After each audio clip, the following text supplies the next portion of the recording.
What? Hey, you can now, hopefully. Okay, no, remember, my name's Graham Dodds, in fact. Here we get the stage now. Jack Dickson, please get the stage, sir.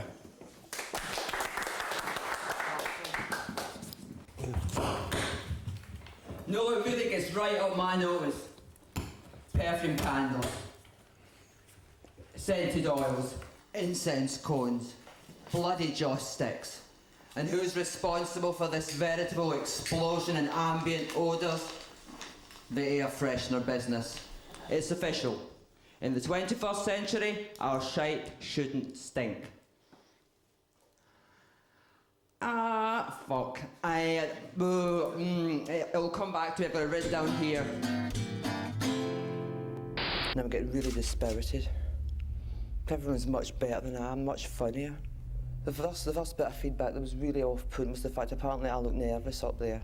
I don't know what they expect. I mean, you know, I look scared. Well, surprise, surprise, I am scared. That's why I look scared. Just brings home to me I shouldn't be doing this. I mean, I'm not in that sort of league.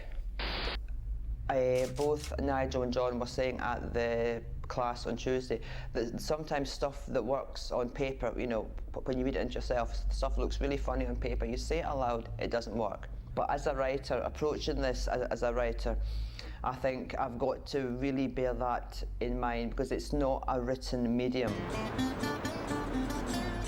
The students' first ever gig is drawing closer, and established comedian Raymond Mearns comes to the class to give advice on their progress. I was in Jongleurs, Edinburgh one night, and I saw this guy sitting right in the front table.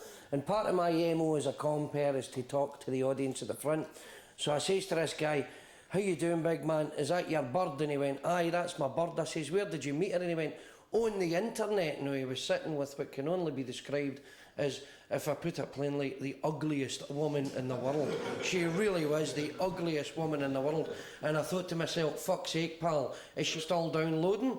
Or are you needing a fucking broadband pipe? Now I'm wondering if during the information exchange there's maybe been a bit of a fuck up somewhere. Sort of like he was been downloading his bird for the internet and somebody else has been downloading some game like House of the Dead 3, and somewhere all the information's got a bit fucked up and he's ended up marrying a zombie, and somewhere else there's somebody with half a head and cracking fucking tits getting shot to death by some fucking student eating a pot noodle in the middle of the night.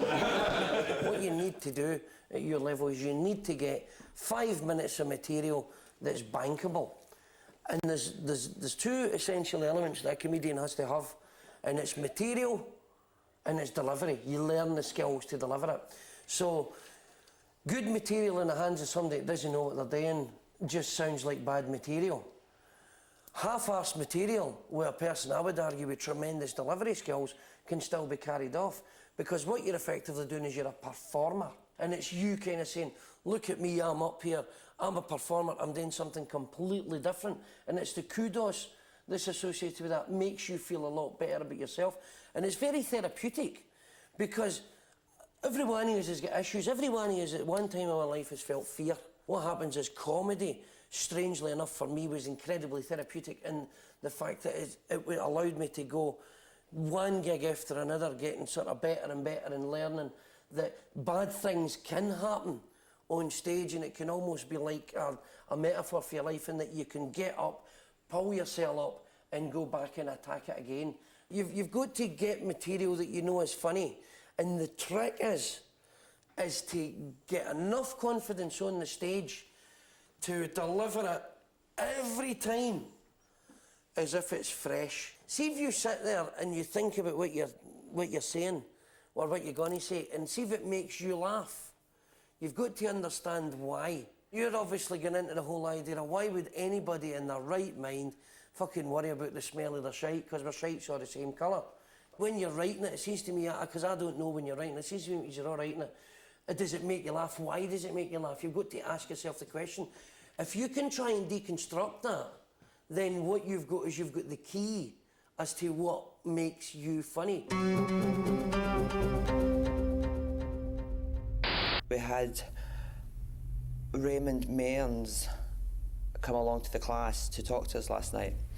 He's a Glasgow-based stand-up comedian, but he's really getting big. If we should be talking to anybody, or listening to anybody rather, for hints about how to make this work for us, it would be Raymond. Well, he arrived, and this is going to get censored, I know, but I thought, you know, he's just an obnoxious fat I thought, I'm not going to listen to this guy. I mean, this guy has nothing to teach me at all. Anyway, I was sort of like against him from the beginning, which is like really awful of me, because I mean, you know, what do I know about the guy? It was really interesting, and he really knows his stuff.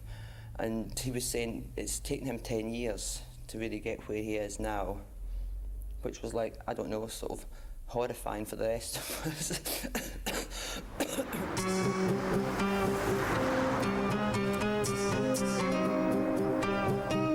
Well, Jack, as you know, we filmed you last week doing your routine, and would you believe it, they've gone and shown it to members of the public and other comics at the Glasgow Comedy Festival.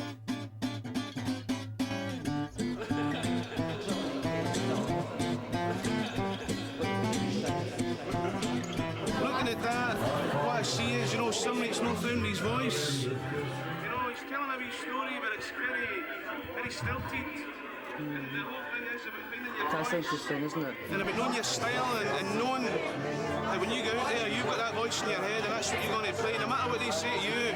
And when you do stop, you do mess up a wee bit, as you're going to do when you start out. Picking that back up again, keeping going without Donnie's knowing. Hats go that way, not that way.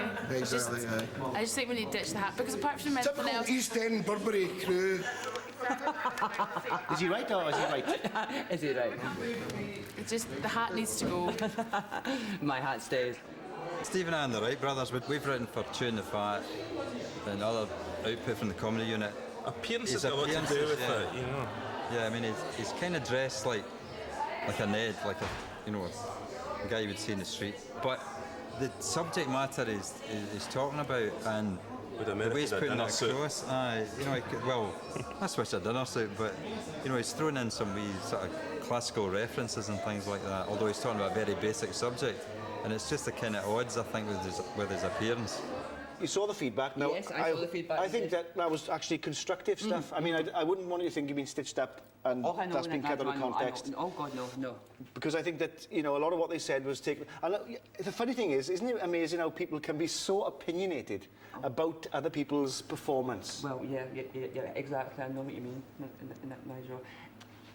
It was interesting. I thought it was, you know, sort of, why do... Well, I don't know. What I was going to say was, well, why do people think that if you look like a Ned, you should talk like a Ned? And why do people expect Neds to talk in certain ways? And I don't look like a Ned anyway.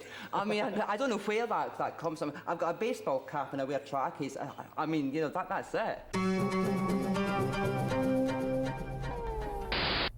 Okay, it's Monday, the 15th of April. It's Easter Monday. I woke up this morning, my stomach just went sort of, ugh.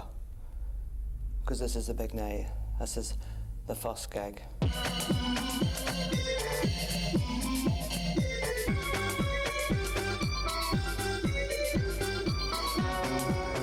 The sitting around's doing my head in completely. I'm about an hour and a half away from my comedy debut, and I wish I was dead.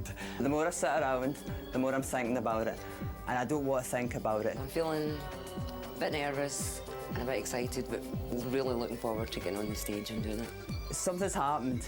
I mean, I don't mean it's like something huge or anything, but I mean, the whole time I've been doing these classes, it's been going through my head, I can't do this and be me.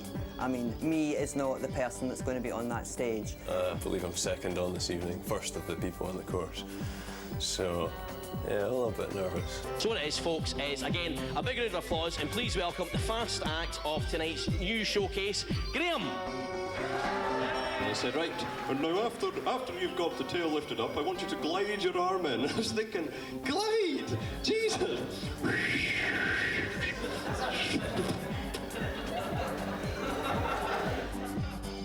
I thought it went okay. It was quite... I could hear people laughing, and it seemed to be continuous, so, you know, that sort of kept my confidence level going, and yeah, it was good. Came off with quite a buzz.